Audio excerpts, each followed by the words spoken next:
ప్రజావాణి సేవలను క్షేత్రస్థాయికి విస్తరించాలని సీఎం రేవంత్ రెడ్డి అధికారులను ఆదేశించారు. దూర ప్రాంతాల నుంచి ప్రజలు హైదరాబాద్కు జిల్లా కేంద్రానికి వచ్చే బదులు ప్రజావాణి సేవలను ప్రజలకు మరింత చేరువ చేయాలన్నారు. వెంటనే రెవెన్యూ డివిజన్ స్థాయిలో ప్రజావాణి ప్రారంభించాలని, తర్వాత దశలో మండల స్థాయికి ప్రజావాణి విస్తరించాలని సూచించారు. ప్రజావాణిలో వచ్చే ఫిర్యాదుల పరిష్కారానికి అన్ని స్థాయిల్లో అధికారులకు పూర్తి అధికారాలు ఇవ్వాలని సీఎం ఆదేశించారు. ప్రజలు ఇచ్చే ప్రతి ఫిర్యాదును నమోదు చేయాలని, సంబంధిత విభాగాలకు పంపించాలన్నారు. పరిష్కార పురోగతిని అర్జీదారునికి తెలియజేయాలని అధికారులకు స్పష్టమైన ఆదేశాలు జారీ చేశారు సీఎం. ఫిర్యాదుల పరిష్కారానికి నిర్ణీత గడువులు ఉండాలని, ఆలస్యం జరగకూడదని చెప్పారు. ఫిర్యాదుల నమోదు, ట్రాకింగ్, పరిష్కారానికి ఏకీకృత డిజిటల్ ప్లాట్ఫామ్ అభివృద్ధి చేయాలని ఆదేశించారు. జిల్లా, రాష్ట్ర స్థాయిలో రియల్ టైం మానిటరింగ్ ఉండాలని సూచించారు. ప్రతి స్థాయిలో ప్రజావానికి ప్రత్యేకంగా నోడల్ అధికారులను నియమించాలని ముఖ్యమంత్రి ఆదేశించారు. ప్రతి జిల్లాలోనూ ప్రతి శాఖలో ప్రత్యేక ప్రజావాణి విభాగాలు ఏర్పాటు చేయాలని చెప్పారు. ఒక స్థాయిలో పరిష్కారం కాకపోతే పై స్థాయి అధికారికి అర్జీ అందేలా ఆటో ఎస్కలేషన్ వ్యవస్థను అమలు చేయాలని చెప్పారు. అవసరమైతే అపీల్ వ్యవస్థను ప్రవేశపెట్టాలని సూచించారు.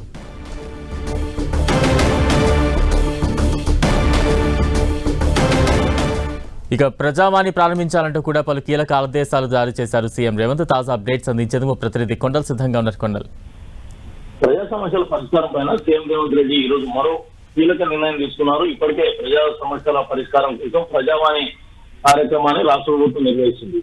ప్రభుత్వం అధికారంలోకి వచ్చిన మరుసటి రోజు నుంచే డిసెంబర్ 23, 2023 నుంచి ఈ ప్రజావాణి కార్యక్రమాన్ని జిల్లా, రాష్ట్ర స్థాయిలో నిర్వహిస్తుంది. ప్రతి మంగళ, శుక్రవారాల్లో ప్రజావాణి నిర్వహిస్తుంది. అదేవిధంగా జిల్లా కేంద్రాల్లో కూడా ప్రస్తుతం ప్రజావాణి కొనసాగుతుంది. అయితే ఈ సేవలను మరింత వికేంద్రీకరించాలని చెప్పి రేవంత్ రెడ్డి భావించారు. ఈ రోజు జరిగిన సమీక్షా సమావేశంలో ప్రజావాణిని క్షేత్రస్థాయికి తీసుకెళ్లాలని చెప్పి అధికారులకు ఆదేశాలు జారీ చేశారు. మొదట రెవెన్యూ డివిజన్, ప్రతి రెవెన్యూ డివిజన్ లో ప్రజావాణి కార్యక్రమాన్ని మొదలు పెట్టాలని చెప్పి ఆయన ఆదేశించారు. దాని తర్వాత మండల స్థాయికి సేవలు విస్తరించాలన్నది ప్రభుత్వ లక్ష్యంగా ఉందని చెప్పి చెప్పారు. వీటన్నిటికీ ప్రధానమైన కారణం ప్రస్తుతం ప్రజావాణిలో దరఖాస్తులు చేసుకుని వచ్చే వారికి ఎక్కడో మారుమూల పల్లెల నుంచి కూడా హైదరాబాద్ కు లేదంటే జిల్లా కేంద్రానికి రావాల్సి వస్తుంది. ఇదంతా కూడా వారికి భారంగా మారుతుంది. ఈ నేపథ్యంలోనే ప్రభుత్వంలోని పరిపాలనను ప్రజల వద్దకు తీసుకెళ్లడం ప్రధాన లక్ష్యంగా ఈ ప్రజావాణిని విస్తరించాలన్నది ప్రభుత్వ లక్ష్యంగా కనిపిస్తుంది. ఈ ప్రజావాణిలో పూర్తిగా పారదర్శకంగా వ్యవస్థ ఉండాలని చెప్పి ఆయన ఆదేశాలు జారీ చేశారు.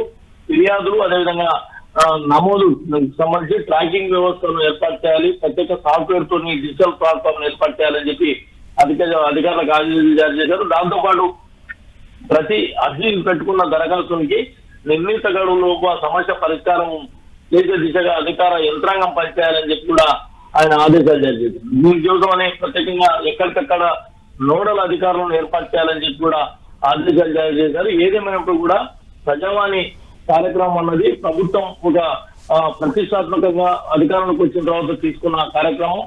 డిసెంబర్ 28, 2023 ఈ కార్యక్రమాన్ని ప్రజాభవన్ వేదికగా ఈ కార్యక్రమాన్ని శ్రీకారం చుట్టారు సీఎం రేవంత్ రెడ్డి. ఈ సేవల్ని గ్రామీణ స్థాయికి, ముఖ్యంగా గ్రామ స్థాయిలోకి, క్షేత్రస్థాయిలోకి తీసుకెళ్లడం ద్వారా అక్కడ ఉన్న ప్రజలకు వారికి ఉన్న సమస్యలను ప్రభుత్వం దృష్టికి తీసుకురావడానికి వెసులుబాటు కలుగుతుందన్నది ప్రధానంగా ఉంది. అక్కడ ఏదైతే దరఖాస్తు చేసుకున్న దరఖాస్తు స్టేజెస్ ఎక్కడెక్కడ ఆగి ఉందన్నదాన్ని, దాంతో పాటు ఆటో ఎస్కలేషన్ సిస్టమ్ కూడా అధికారులు ఫాలో కావాలని చెప్పారు. ఒకవేళ మండల స్థాయిలో అర్జీ పెట్టుకున్న దరఖాస్తులకు సంబంధించిన సమస్య పరిష్కారం కాకపోతే అది ఆటోమేటిక్ గా పై స్థాయి అధికారులకు, జిల్లా రెవెన్యూ స్థాయి అధికారులకు అది ప్రొజెక్ట్ అయ్యేలా ఆటో ఎస్కలేషన్ సిస్టమ్ కూడా అమలు చేయాలని చెప్పారు.